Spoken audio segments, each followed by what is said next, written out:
사람이 사는 곳이고, 그리고 어떤 도시나 마을에 지나다 보면 항상 지명이 있습니다. 그리고 그 곳을 알려주는 표식들이 있지요. 마지막 목적지 데스티네이션을 가기까지 어떤 항상 그 목적지에 도달할 수 있도록 이정표가 세워져 있는 것을 우리가 볼 수 있습니다. 요즘에는 이 도로와 위치를 정확하게 안내해주는 그 내비게이션이라는 게 너무 발달이 돼 있어서 목적지에 잘 우리가 안내받도록, 도착할 수 있도록 안내를 해주죠. 사실 내비게이션 자체가 아주 우리에게 좋은 올바른 이정표가 되는 것입니다. 우리 교회 주소가 뭐죠? 파르비아르스카 63D, 이게 우리의 주소인데요. 사실 제가 처음에 올 때도 그랬고 몇 년 전만 해도 택시를 타고 주소를 주고 구글 지도를 입력해서 찾아오면 이 앞에 가지 않아요. 저 앞에 공동묘지와 그 정기회사 사이에 거기에 헤매든가 아니면 저쪽 길에서 인도를 해서 오든가. 그래서 택시를 타고 또 꼭 가자 그러면 다른 이 63B를 찍어야 거기에 내리면 바르샤바 한인교회 안쪽으로 250m 이게 사인이 있어요. 그 이정표를 그때서야 만나요. 근데 이걸 찾지 못하고 예배가 끝나서 도착하는 분들도 간혹 있었습니다. 그래서 전화 연락이 오면 우리 주소가 아니라 다른 주소를 가르쳐서 거기서 보시면 이정표가 있습니다 라고 설명을 했어요. 그래가지고 끊임없이 구글에다가 우리 주소는 이겁니다 수정 제한 요청을 계속했어요.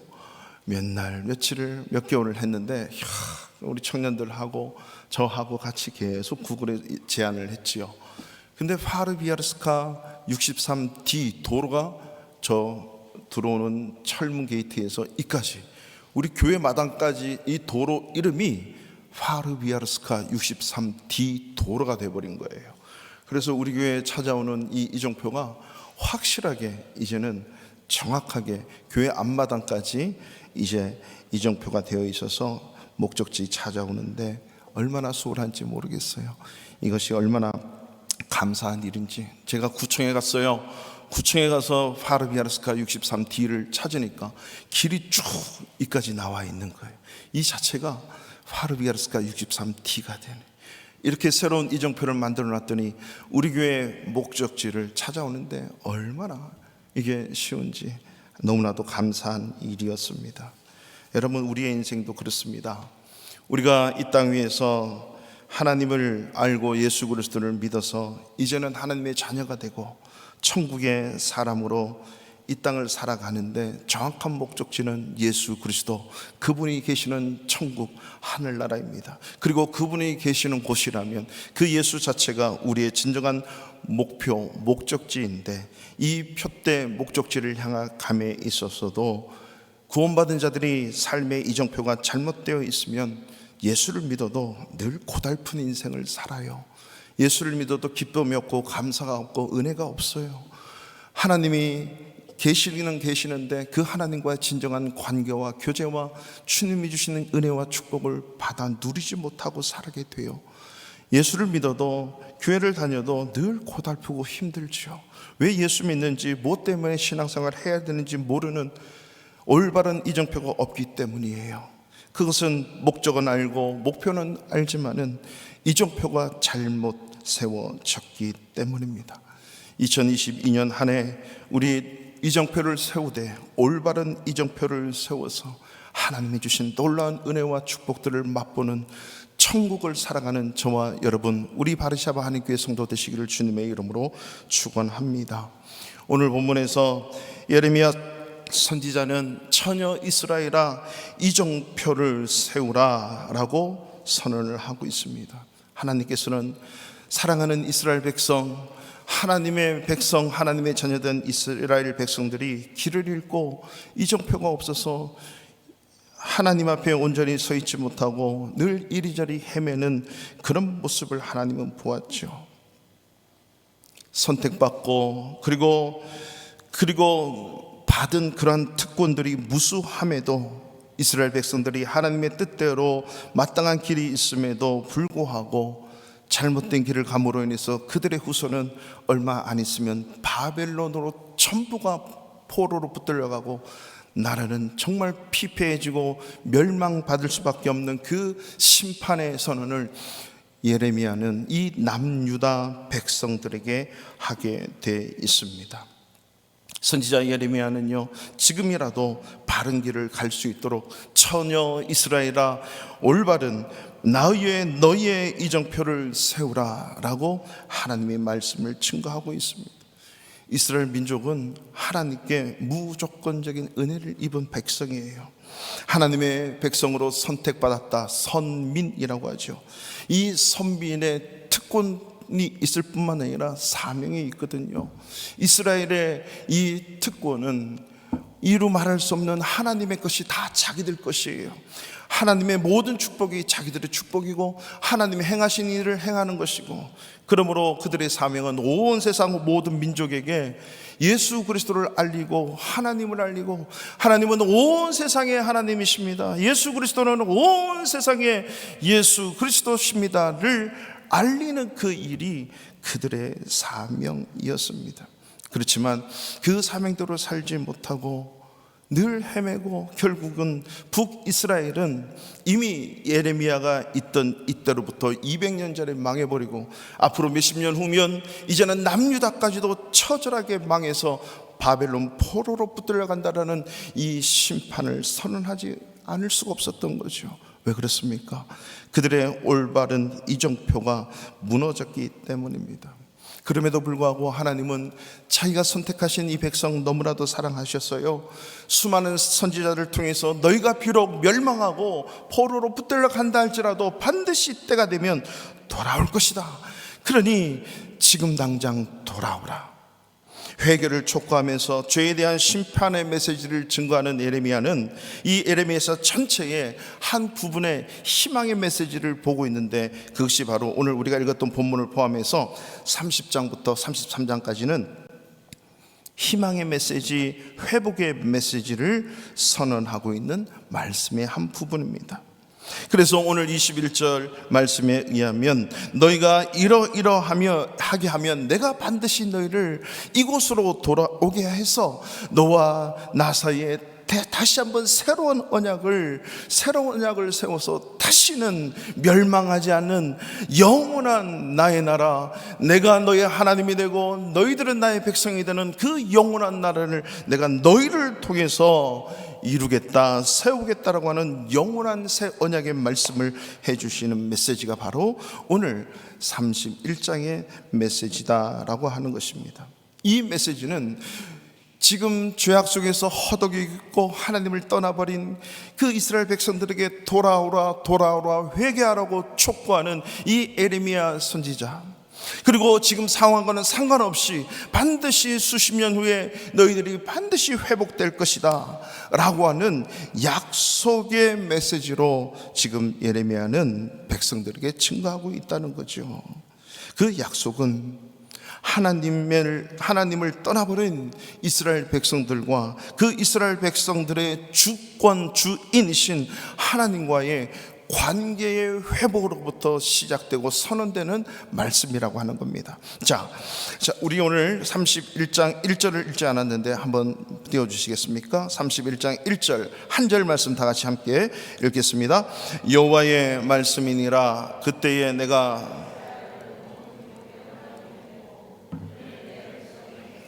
아멘. 이스라엘은 솔로몬 시대 이후로 북쪽은 이스라엘, 남쪽은 유다로 나라가 두 동관계가 갈라졌어요.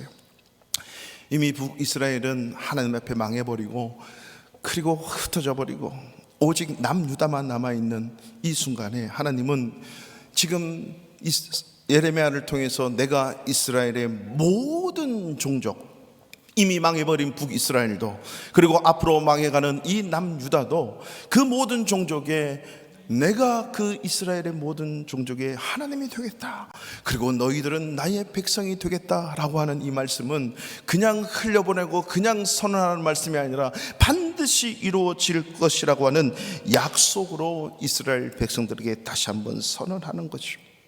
이것이 신약의 개념에 와서 하나님은 우리 아버지가 되고 우리는 하나님의 자녀가 되는 권세. 그래서 예수님은 끊임없이 이 땅에 사시면서 항상 하나님을 하늘에 계신 우리 아버지, 하나님 아버지라고 불러. 그리고 우리는 하나님의 자녀가 되어서 그 자녀가 되는 권세를 주시겠다는 이 약속이 신약 시대에 이루어지는 거죠. 이것은 떠나버리고 망해져버리고 망가져버리고 무너진 그 하나님과 이스라엘 백성 간의 관계를 다시 한번 세우겠다, 다시 한번 회복시키시겠다, 다시 한번 새 언약을 주어서 새롭게 하시겠다고 하는 하나님의 의지요, 하나님의 약속이라고 하는 말씀이에요. 송구영 예배 오신 분들은 2022년 하나님으로부터 받은 말씀이 있어요. 여러분, 그 말씀은 반드시 이루어집니다. 그것은 내가 주는 말씀이 아니고, 내가 뽑은 말씀도 아니고, 담임 목사가 준 말씀도 아니고, 우리 교회가 준 말씀이 아니라 하나님께서 주신, 여러분이 받은 말씀인 줄로 믿습니다. 그러나 그 말씀을 이루기까지 반드시 올바른 이정표가 세워져야 되는 거예요. 이 이정표가 세우지 않으면 그 말씀은 나의 입장에서 보면 물거품이 될 수도 있습니다. 하나님의 입장에서는 반드시 이뤄내고야 말겠다라고 하는 하나님의 의지요, 하나님의 약속인 줄로 믿으시기 바랍니다. 그렇다면 어떻게 이러한 올바른 이정표를 세울 것인가? 여러분, 2022년 한 해도요, 여전히 남은 363일은 다사다난한 날이 될 거예요. 제가 좀 살아봤는데 이제까지 연말이 되면 다사다난했던 지난 한 해, 이런 말들이 없었던 때는 단 한순간도 없었던 것 같아요. 마찬가지로 올해는 363일 동안 다사다난한 일들이 있을 것입니다. 그러나 하나님을 주님으로, 내 인생의 주님으로, 내 인생의 주님으로 모신 우리 크리스찬들은 올바른 이정표를 세우면 어떠한 상황 속에서도 그 이정표 잃지 않고 분명한 하나님의 목적지에 도달할 수 있음을 믿으시기를 바랍니다. 뿐만 아니라 오늘 우리 교회는 2022년도 재직과 직분자를 임명하는 날입니다. 이것은 하나님 앞에 받은 것이고 하나님의 나라와 주님의 교회를 위해서 우리가 세움 받은 것입니다. 이 직분들을 하나님 앞에서 잘 감당하려면 우리는 이 올바른 이정표를 세우지 않으면 또 올 한 해 내가 받은 직분, 내가 받은 재직은 그냥 흘러가는 것이에요.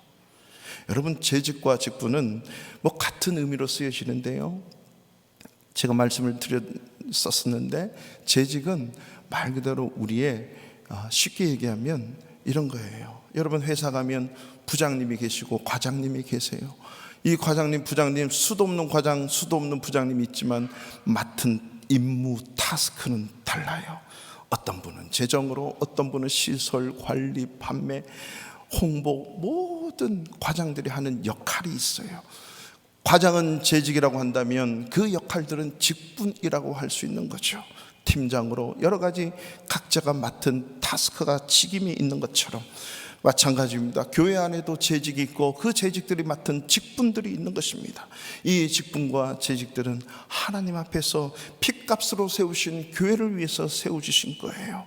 이 세움받은 이 재직과 직분들이 그 타스크를 우리가 이뤄낸다면, 그 목적지를 향해 가려면 올바른 이정표가 있어야 됩니다. 그 올바른 이정표 두 가지, 오늘 두 절의 말씀을 통해서 증거합니다. 첫 번째, 우리는 올바른 이정표는 바로 하나님의 말씀이 올바른 이정표입니다. 이 하나님의 말씀을 올바른 이정표로 세우고 달려가야 됩니다. 오늘 31장 21절 말씀 다 같이 함께 합독을 하겠습니다. 처녀 이스라엘아, 너희의 이정표를 세우며 너희의 편만을 만들고 큰 길, 곧 네가 전에 가던 길을 마음에 두라. 돌아오라, 내 성읍들로 돌아오라. 아멘. 너희의 이정표를 세우며 너희의 편말을 만들고 큰 길을, 곧 네가 전에 가던 길을 마음에 두라. 바벨론 포로로 붙들려가면서 그들이 돌아오려면 반드시 이정표를 세워놔야 그 길을 돌아온다는 거예요. 그 이정표는 그야말로 나무의 색에서 돌의 색에서 눈에 보이는 그 길의 이정표를 얘기하는 것이 아니라 큰 길, 네가 전에 가던 그 길을 마음에 둔다. 이 말은 하나님께서 말씀하신 그 말씀을 신비에 새기라는 거예요. 그 말씀을 마음속에 기록해서 그 말씀을 큰 길에, 그리고 네가 가던 전에 가던 그 길, 모세를 통해서 너희들이 갔던 그 하나님의 약속의 말씀, 그거를 마음에 두고 돌아오라는 거예요. 끊임없이 하나님 앞에 돌아오라는 이 회개의 촉구의 말씀을 하는 거죠. 그래서 이 말씀을 그들 속에 두고 마음에 기록한다, 이 말을 신비에 새긴다라고 하는 거예요. 종이 위에 기록하고 돌에 새기는 것처럼 마음의 비석, 마음의 이 말씀들은 새기라라고 하는 겁니다. 그 말씀을 31절부터 이렇게 말씀을 하고 있어요. 우리 31절부터 우리 한번 말씀 다 같이 한번 읽어보겠습니다. 31절부터 다 같이 한번 읽어보겠습니다. 33절까지입니다. 여호와의 말씀이니라. 보라, 날이 이르르니 내가 이스라엘 집과 유다 집에서 새 언약을 맺으리라. 이 언약은 내가 그들의 조상들의 손을 잡고 애굽 땅에서 인도하여 내던 날에 맺은 것과 같지 아니할 것은, 내가 그들의 남편이 되었어도 그들이 내 언약을 깨트렸음이라. 여호와의 말씀이라. 그러나 그날 후에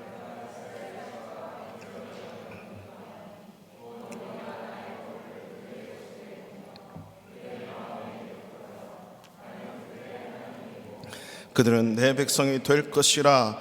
여호와의 말씀이니라. 아멘. 할렐루야. 이 하나님의 말씀을 어디에 두라고요? 마음에 두라. 그들의 속에 두라. 이것이 바로 신비에 새기는 것.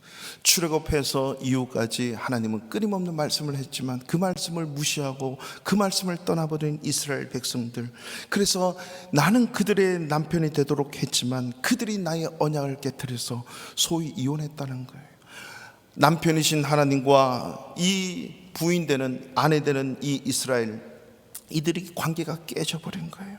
끊임없이 깨지고 끊임없이 붙들려가고 끊임없이 초토화되면서도 하나님은 때마다 시마다 하나님의 선지자들을 보내서 말씀하시고 회복시키고 말씀하시고 회복시키지만 마지막 너희들은 결국 나의 언약을 깨트림으로 북이스라엘은 지금 흔적도 없이 사라졌고 남유다 또한 너희도 분명히 깨질 텐데, 하지만 그러나 그날 이후에 이스라엘 집과 맺을 언약은 이건데, 신비에 새겨진 이 말씀 약속은 결코 무너지지 않을 것이야.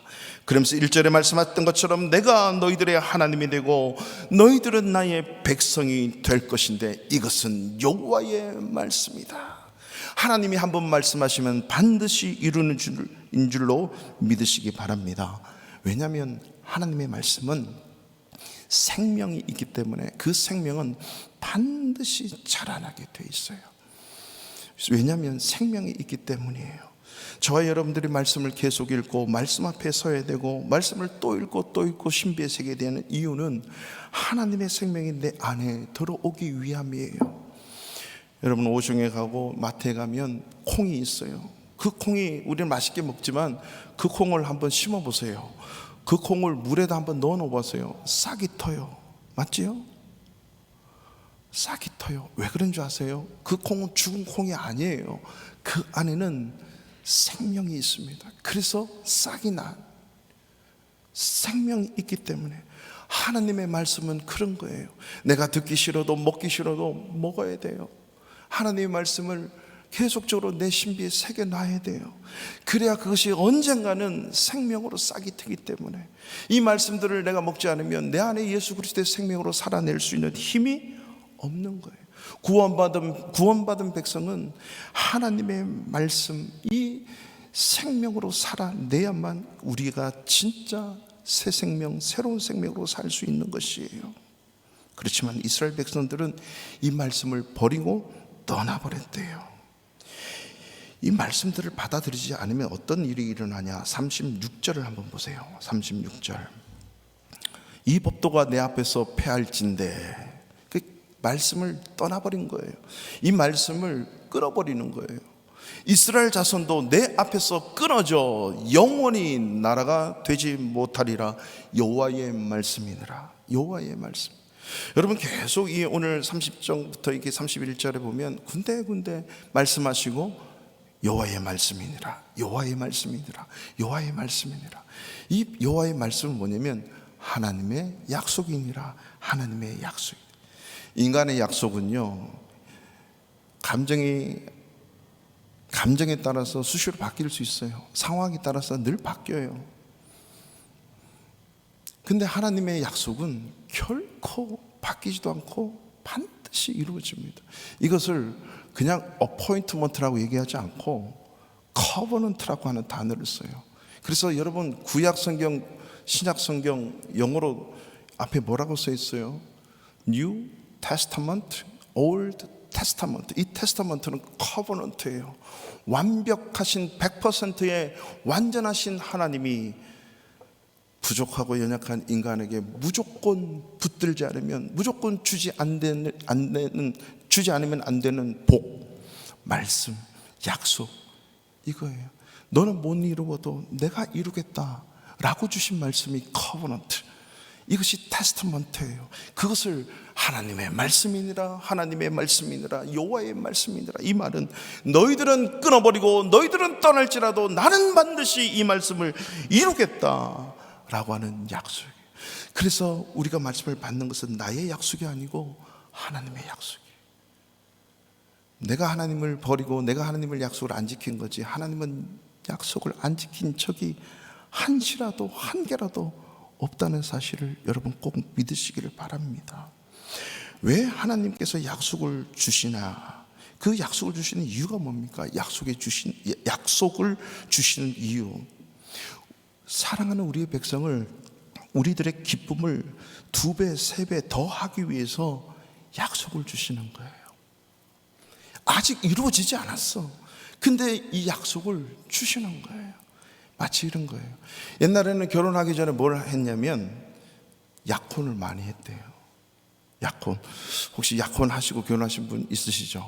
약혼. 그 약혼의 원래 의미는 네가 어디 만나 안 만나 두고 보자 이런 의미가 아니라, 그 약혼은 결혼의 기쁨을 2배, 3배 더 하기 위해서 약혼을 했다고 하는 거예요. 그래서 약혼 후에 결혼을 하는데, 저도 약혼을 하지 않았습니다. 근데 약혼자가 되면 엄청 기쁘대요. 혹시 약혼자 있으세요? 청년들 중에. 정식으로 약혼을 하면 항상 기쁘대요. 왜냐하면 그 약속 때문에 느낄 수 있는 행복감이 이루 말할 수가 없대. 안 해봤으니 알 수가 없지. 저도 그런 것 같아요. 기다리고 설레이고, 결혼을 하면 더 기쁨이 있대요. 그리고 같이 살면 더 기쁨이 2-3배가 있다는 거죠. 근데 오늘날 약혼을 안 한대요. 그 안 하는 이유가 왜 그렇습니까? 서로 약속을 안 지키기 때문에 약혼을 안 하고 바로 결혼한다는 거예요. 불안하니까 결혼하기 전에 그냥 생각도 없이 아이를 선물로 갖고 간다 이렇게 얘기하고, 또 도망갈까 봐 아무도 모르게 그냥 혼인신고를 해버리고, 그리고 나중에 결혼하고. 이게 왜 그래요? 잘 생각해 보면 서로 믿지 못하니까, 신뢰하지 못하니까. 약혼을 하고 기다리고 그것이 이루어지기를 설레임으로 반기고. 왜? 그 기쁨이 2배, 3배 더 하거든요. 하나님의 말씀이 그런 거예요. 지금 내 인생의 해석이 되지 않고 앞뒤 좌우를 모르는, 이유를 모르는 지금 시간 환경 속에서 흘러가지만, 하나님의 약속은 여전히 우리의 희망이고 기쁨이라면, 지금의 현재의 상황과 상관없이 그 약속을 붙들어서 끌어당겨서 오늘을 기뻐하고, 오늘을 감사하고, 오늘을 찬양하고, 흐뭇해할 수 있는 것, 행복하게 할 수 있는 것, 이게 바로 하나님의 약속의 말씀이라고 하는 거죠. 지금 이 에레미야서를 기록하는 이 상황은요, 이스라엘 백성들에게 피폐해졌어요. 적군들의 침입과 노략과 기근과 칼부림과 아픔과, 그리고 자식들이 다 붙들려가고 소출도 없는 이런 상황이에요. 이때 하나님의 약속의 말씀을 막 쏟아내는데 여러분, 기쁨이 있겠습니까? 희망이 있겠습니까? 소망이 있겠습니까? 그렇지만 지금은 어렵고 힘들지만 그 약속의 말씀 때문에 지금 기뻐하라는 거예요. 그 고난과 환경을 이기고 약속의 말씀을 붙들 때 그 희망을 가질 수 있다라고 하는 거죠. 그래서 우리 구원받은 크리스찬들은 미리 찬송하고 미리 아멘하고 미리 기쁨으로 이렇게 하나님을 섬길 수 있는 거예요. 그러니까 하나님의 약속 그것 붙들어내니까 항상 기뻐할 수 있는 거예요. 쉬지 말고 기도할 수 있는 거예요. 범사가 감사할 수 있는 거예요. 가봐야 알죠. 목적지에 가봐야 알죠. 이루어져 봐야 알죠. 내 손에 들어와 봐야 알죠. 이건 믿음이 아니에요. 가봐야 하는 것은 믿음이 아니고, 그 믿음은 하나님의 약속의 말씀을 붙들고 달려가는 거, 이게 바로 믿음이라고 하는 거죠. 약속의 말씀을 붙들고 그것이 이루어지기 때문에 기뻐하고 감사하고 기도할 수 있고 기다리며 설레임으로, 내 형편이 이렇고 내가 지금 처한 환경이 이렇지만, 나는 지금 이러한 상황이지만 그래도 내가 오늘 하나님을 찾아가리라, 그 약속의 말씀 앞에 엎드리라, 그 말씀에 순종하리라 라고 하는 것이 구원받은 저와 여러분의 삶이 되는 거예요. 새해의 재직과 직분, 하나님의 약속의 말씀을 붙들고 이정표로 삼고 한 해를 살아가고 또 받은 직분, 재직 감당해낼 수 있는 저와 여러분 되기를 축원합니다. 팬데믹을 보내면서 우리 교회가 언제 한번은 성경 쓰기를 했지요. 시편 119편 말씀에 대한 그 65절까지 있는 이 말씀을 쓰기 시작했어요. 여러분, 시편 119편은요 한 절 한 절이 다 하나님의 말씀에 관한 찬양을 시로 적어 놓은 거예요. 말씀 자체에 대한 찬양을 시편에서 가장 긴 시편 119편에 적어 놨거든요. 그래서 시편 119편에서 가장 유명한, 우리가 잘 알고 있는 말씀 뭐죠? 105절에 주의 말씀은 내 발의 등이요 내 길의 빛이다. 내 인생의 온전한 이정표가 뭐예요? 하나님의 말씀이에요. 오늘 하루 내 삶을 밝혀줄 수 있는 등불, 이것이 내 삶의 이정표예요. 그리고 그 말씀이 내 인생 앞길 어떻게 될지 모르지만 내 길에 비치신 그 하나님의 말씀을 붙들고 가면 반드시 내 길에 빛이 비칠 뿐만 아니라 하나님이 목적하시고 하나님이 원하시고 마지막 독착지까지 이 말씀과 오늘 하루 등불을 들고 내 길에 비치신 말씀을 붙들고 나가면 승리하는 인생, 행복한 인생, 마지막 목적지까지 도달할 수 있다라고 하는 말씀이죠. 그래서 예수님이 말씀의 실체가 되어 말씀이 육신이 되어 이 땅에 오신 예수 그리스도가 스스로 말씀하시는 거예요. 내가 곧 길이요 진리요 생명이니 나로 말미암지 않고는 아버지께로 올 자가 없대. 이 말은 우리 인생의 참다운 행복, 예수 그리스도 이 하나님 앞에 가는 길은 예수 외에는 없는 거예요. 그 예수는 말씀의 실체예요. 그렇기 때문에 이 올바른 이정표, 말씀이신 예수 그리스도 그분의 하신 말씀을 붙들고 나아갈 때 2022년 한 해 분명한 목적지에 도달할 수 있을 줄로 믿으시기 바랍니다. 마지막 두 번째는요, 올바른 이정표는 예배의 회복이에요. 올바른 이정표는 예배입니다. 오늘 22절 다 같이 한번 읽어보겠습니다. 시작. 반역한 딸아, 네가 어느 때까지 방황하겠느냐?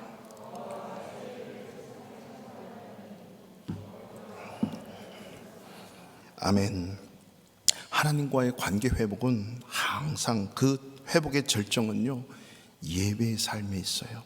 예배가 회복되면 모든 게 회복돼요. 예배가 무너지면 인생이 고달파요.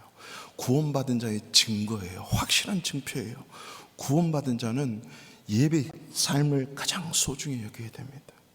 이거는 늘 제가 말씀드리는 거, 물고기는 물속에 살아야 물고기예요. 솔잎 먹어야 송충이에요. 딴 거 먹으면 죽어요. 물고기가 아무리 힘들어도 물 밖에 나온다? 그는 끝나는 거예요. 오늘 아침에 교회로 오는데 우리 꼬마애가, 어떤 꼬마애가, 목사님 저기 개구리인지 두꺼비인지 뻗어 있습니다. 저기 죽어 있어요. 봤어요. 이 겨울에 겨울잠을 자야 되는 그들이 나와가지고 눈 속을 헤매다가 눈 속에 묻혀서 죽었나 봐. 눈이 녹으니까 시체가 드러나는 거. 겨울잠을 자야 되는 그 순간에 그들은 지금 잃어버린 거죠. 이정표를 잃어버린 거예요. 구원받은 자, 하나님 앞에 새 생명을 얻은 자의 가장 소중한 원칙은 예배의 삶이에요. 오늘 이 22절에 우리 첫 번째 이 단어가 뭐냐면 반역한 딸아, 21절에는 처녀 이스라엘아. 여러분, 이 반역한 딸, 처녀 이스라엘은 결국 이스라엘을 언급하는 말씀입니다. 근데 반역한 딸아, 네가 어느 때까지 방황하겠느냐? 여호와가 새 일을 세상에 창조하였나니 곧 여자가 남자를 둘러싸리라. 사실 22절에 여자가 남자를 둘러싼다는 말은 많은 해석, 난해한 해석으로 남아 있습니다. 그러나 본문에서 말씀하시고 성경 전체에서 말씀하시는 이 의미는 분명히 여자가 남자를 둘러싼다, 이 말은 예배의 회복을 얘기하는데요. 자, 제가 간단하게 설명을 드리죠. 처녀 이스라엘아, 이 말은 이 처녀는 동정녀 마리아에게서 나시고 할 때 그 동정녀를 얘기하는 것. 그 동정녀는 때묻지 않는 순수한 그 여인을 얘기하는 그 여인. 지금 이스라엘은 지금 처참하게 무너지고 하나님을 떠난 그런 패역한 창녀와 같은 음란한 이스라엘이었어요. 그렇지만 하나님이 약속의 메시지를 주고 회복의 메시지를 둬서 너희들이 올바른 말씀의 이정표를 세우고 나에게 돌아오면 너희는 진정한 멋진 처녀가 되어서 내가 진정한 너희들의 신랑이 되고 내가 너희의 남편이 되어 그 관계가 회복되는 놀라운 축복을 나에게 주겠다라고 선언하시면서 미리, 지금은 처녀가 아니에요, 이미 음란에서 떠나버린 현장이지만 예레미야를 통해서 약속의 말씀으로 처녀 이스라엘아 선포를 하시는 거죠. 그렇지만 22절에 반역한 딸아, 이 말은 지금 상황을 두고 얘기하는 거예요. 비록 너희가 지금 처참하게 무너지고 완전히 멸망해서 북이스라엘도 없어지고 남유다도 없어질지라도 이 반역한 딸아, 네가 어느 때까지 방황하겠느냐? 돌아오라는 거죠. 어떻게 돌아오는가? 여호와가 새 일을 세상에 창조하였나니 그 새 일이 곧 여자가 남자를 둘러싼다. 이 말은요, 성경의 수많은 표현 중에 성전 제사가 있는데 오늘도 31장 초두에 보면 소고치며 하나님을 찬양하는 이 기쁨의 회복을 얘기하는데, 소고는 거의 여성들이 많이 소고를 쳐요. 장구, 북, 홍해를 가르고 구원하신 하나님을 찬양할 때 미리암이 소고를 치며 온 여인들이 하나님 앞에 춤추며 소고치며 영광 올려드리는 그 찬양의 제사. 뿐만 아니라 그 여자들은 어떤 여자들입니까? 반역한 딸이 아니라 하나님께서 이제는 아름다운 그 순결한 여인으로 받아들이는 처녀 이스라엘로 하나님이 회복시키실 텐데, 더 이상 방황하지 않고 하나님께로 돌아올 때 여호와가 새 일을 세상에 창조했던, 즉 여자가 남자를 둘러싼다. 그 여자는 반역했던 딸들이 순결한 여인으로 새롭게 되어서 남편인 하나님을 둘러싸서 그분을 껴안는 말씀이에요. 그래서 옛날 한글 개역 성경에는요, 그 여자가 남자를 껴안으리라, 이 말은 하나님 품에 안겨 하나님과 교제하는 예배의 모습이에요. 구약의 제사의 모습. 하나님의 오른팔로 눈동자같이 보호하시고 하나님이 암탉이 날개 아래 닭알들을 품듯이 하나님이 껴안고 서럽게 안는 그 모습이, 이것이 바로 여자가 남자를 둘러싸리라, 진정한 예배의 회복을 선언하고 있다라고 하는 것입니다. 사실 북이스라엘과 남유다가 멸망한 가장 첫 번째 이유가 뭔지 아십니까? 하나님을 제대로 예배하지 않아서 그렇습니다. 출애굽할 때 하나님이 뭐라고 이스라엘 백성들을 얘기하냐면, 하나님, 왜 우리 백성이 430년 동안 이 애굽 땅에 있었는데 왜 출애굽해야 되죠? 물어요. 모세가 묻죠. 하나님이 그렇게 말씀하십니다. 너희가 3일 길을 와서 이곳에서 나를 섬겨야 하기 때문에 출애굽해야 된다. 바로에게 가서 왜 너희 이스라엘 백성들이, 히브리 민족들이 나가야 되느냐? 여기서도 하나님을 예배하라. 아니다, 우리가 애굽 땅을 떠나서 이곳에서 하나님을 섬겨야 되리니, 하나님을 예배해야 되리니. 즉 출애굽한 가장 첫 번째 이유, 하나님을 똑바로 섬기고 예배하기 위해서요. 오늘날 저와 여러분들이 예수 그리스도의 은혜로 십자가의 은혜로 구원받았습니까? 그 구원받은 증거는 예배의 생활에 있습니다. 예배 생활이 회복되고 예배 생활에 힘이 있어야 구원받은 자로서의 삶을 살아갈 수가 있는 것입니다. 이스라엘 백성들이 하나님을 제대로 예배하지 않아서 하나님도 섬기고 이방신도 섬기고 이것도 섬기고 저것도 섬김으로 인해서 예배가 무너지니까 그들이 무너지는 거예요. 끊임없이 선지자들을 보내서 하나님을 예배하는 예배가 세워지도록 명령했지만 그들은 하나님도 섬기고 다른 이방신도 섬기는 혼합주의의 신앙을 가지고 있었던 거죠. 그렇지만 그 예배가 회복됐을 때 삶이 회복되고 생활이 회복되고 인생이 회복되고 그 이스라엘 전체가 회복되는 놀라운 일이 있었습니다. 솔로몬을 보십시오. 여러분, 솔로몬을 보면 솔로몬은 제사의 사람이었고 기도의 사람이었어요. 얼마나 겸손했는지 예배드리고 기도하면서 듣는 마음을 주십시오. 저는 왕입니다. 지혜를 주십시오. 하나님이 그래 네가 정말로 내 마음에 들었다 해서 네가 구하지도 않은 지식, 명예, 부, 장수 다 줄게. 그때부터 명예와 명성과 부를 얻으면서 예배는 무너지게 된 거예요. 수많은 여인들을 자기의 아내로 받아들이면서 그 왕궁에 하나님의 말씀도 있는가 하면 그 옆에 숱한 신상을 만들어 놓고 똑같이 제사하기 시작하는 거예요. 하나님은 그곳에 역사하실 수가 없어요. 예배가 무너진 솔로몬은 나라도 무너뜨려, 하지만 하나님은 너무나도 사랑하시기 때문에 두 개로 쪼개서 북쪽 이스라엘, 남쪽 유다로 찢어냅니다. 여러분, 북이스라엘은 단 한 번도 하나님 앞에 올바른 제사를 드린 적이 없어요. 그래서 남유다보다 250년 먼저 흔적도 없이 사라져버려요. 아합이라고 하는 그 왕은 이세바를, 페니키아 여인을 자기의 아내로 맞이하면서 엄청난 음란의 우상들을 섬겨대면서 남쪽 유다까지 자기의 딸들을 수출하면서 남쪽 유다까지 그 음란의 문화와 음란의 우상들을 퍼뜨리기 시작했습니다. 그리고 하나님은 더 이상 이스라엘을 존재치 못하도록 없애버립니다. 그리고 남쪽 유다에 그나마 19명 왕 중에 8명만큼은 그나마 성전 제사를 회복하게 하려고 산당을 무너뜨리고 주상을 무너뜨리고 모든 우상을 찍어 없애버린 그 왕들을 통해서 이스라엘이 회복되기 시작하는 거죠. 그래서 여러분, 왕이 하나님 앞에 똑바로 엎드리니까 나라가 평안하다는 거예요. 여러분, 열왕기 역대상을 다 보십시오. 왕이 하나님 앞에 올바른 제사가 드려지면 그 나라가 평안했어요. 그래서 우리가 대통령을 위해서 기도해야 되고, 우리 가장들 하나님 앞에 예배로 올바로 서보십시오. 가정이 평안해져요. 내가 예배가 이뤄지면 내 삶도 우리 가정도 흔들릴 수가 있어요. 교회의 가장 첫 번째 표지, 교회의 가장 중요한 사명, 예배가 살아있어야 온전한 교회가 될 수 있다라고 하는 것입니다. 19명 왕 중에 8명만이 하나님 앞에 올바로 서 있을 때 온전한 나라가 이루어졌지만, 그 나머지 왕들은 하나님의 제사가 떠났을 때 그 나라는 완전히 무너졌습니다. 예배의 주체는 내가 아니라 우리를 구원해 주신 하나님이 주체가 되는 거예요. 예배는 하나님 받으시는 거예요. 우리는 예배를 드리는 것이에요. 그래서 예배를 잘 드렸다 못 드렸다는 내가 판단하는 것이 아니라 받으시는 하나님이 그래, good, no way, 하나님이 판단하시는 거예요. 그래서 우리는 하나님 앞에 겸손하게, 하나님 오늘 제가 예배 똑바로 드렸습니까?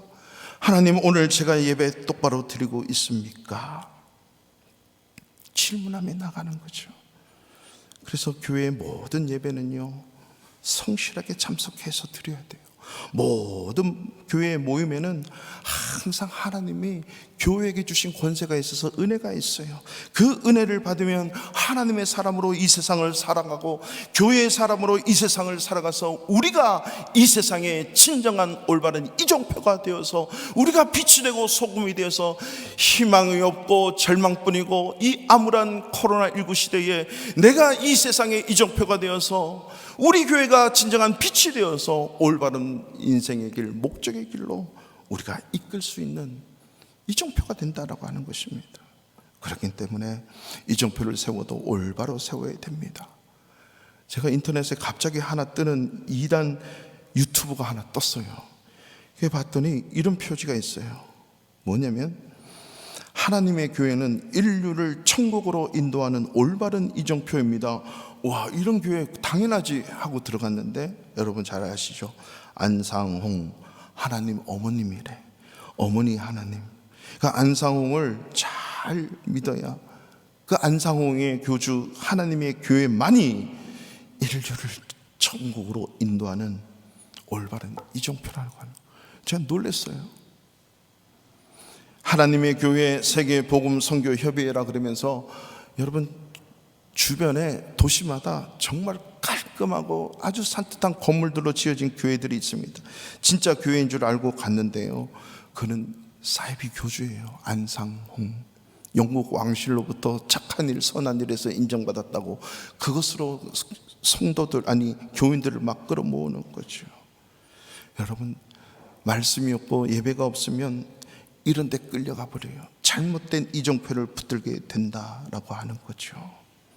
우리가 올바른 이정표를 세우고 하나님의 나라로 확실하게 간다면 저와 여러분 자체가 이 시대에 올바른 이정표가 될 것입니다. 바르샤바 하는 교회 가봐라. 아니 저 집사님 저분을 봐라. 세상 못 믿어도 저 교회는 믿을 수 있다. 세상 못 믿어도 저분은 믿을 수 있어. 우리가 올바른 이정표가 되는 거죠. 다니엘서 12장 3절에 보면 지혜 있는 자는 궁창의 빛과 같이 빛날 것이요 많은 사람을 옳은 대로 돌아오게 하는 자는 별과 같이 영원토록 빛나리라. 많은 사람을 옳은 대로 돌아오게 하는 자, 이게 뭐예요? 우리가 이정표라고 하는 거예요. 숱한 이 암울의 시대에, 이 두려움과 움츠린 이 시대에 우리가 올바른 이정표가 되어서 그들을 옳은 대로 돌아오게 할 수만 있다면 우리를 별과 같이 영원한 토록 빛나게 하는 별과 같이 우리를 해주겠다는 거죠. 이게 바로 올바른 이정표입니다. 사랑하는 성도 여러분, 2020년 하나님께 주신 1년은 또다시 기회의 1년입니다. 올바른 이정표를 이제 세워서 말씀의 이정표, 예배의 이정표를 세우고 하나님이 주신 약속의 말씀을 받아 누리는 그 목적지를 향해 힘차게 달려가는 한 해 저와 여러분, 우리 바르샤바 하나님께 성도 되시기를 축원합니다.